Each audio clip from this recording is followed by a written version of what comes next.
Hey there, it's Kenzie from Details to Enjoy, and today I'm going to show you how we made this embroidery floss wrapped rainbow. First, we had to choose our color palette. We already have an example in this pastel palette, so we thought it might be fun to do the same colors with the floss or a traditional palette, but instead we decided to go with these warm-toned earthy colors. I've already wrapped my largest piece, so I'm moving on to my next piece and peeling off the peel and stick backing. This is going to give my floss something to stick to as I wrap it. When you're wrapping the floss around the piece, you want to make sure that you're not overlapping the string in any place, making sure that they're just sitting right next to each other, and you can use your nail to push them closer together if you need to, or just really take your time and make sure that you're wrapping it right next to the previous string. When you reach the end, you're just going to wrap the floss as close to the end as you can, and then I trimmed this off with my scissors, and I'm going to hold it in place a little bit better later on with hot glue. And now I'm just going to repeat those steps for all of the remaining pieces of the rainbow, switching colors between each piece.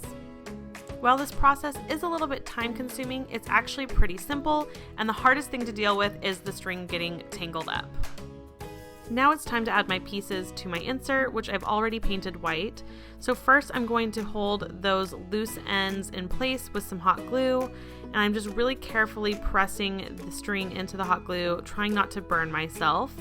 And then I'm going to use a few dabs of the hot glue to attach the piece to my insert, since we went ahead and covered up that sticky backing. I'm starting with my largest piece and placing it in the center of my insert, pressing down to make sure that it is stuck. And now I'm going to be using a popsicle stick to make sure all of my bottom edges line up. With the floss wrapped rainbows, you probably don't need to use a straight edge at the bottom, because the floss is going to add enough thickness to the pieces that your rainbow pieces are going to sit tightly together, whereas with the painted examples, there's meant to be a little bit of space between each piece, and so you'll need to use a straight edge to make sure everything lines up at the bottom. Now I'm just trimming up any loose threads, and my insert is ready to be displayed in my pocket frame.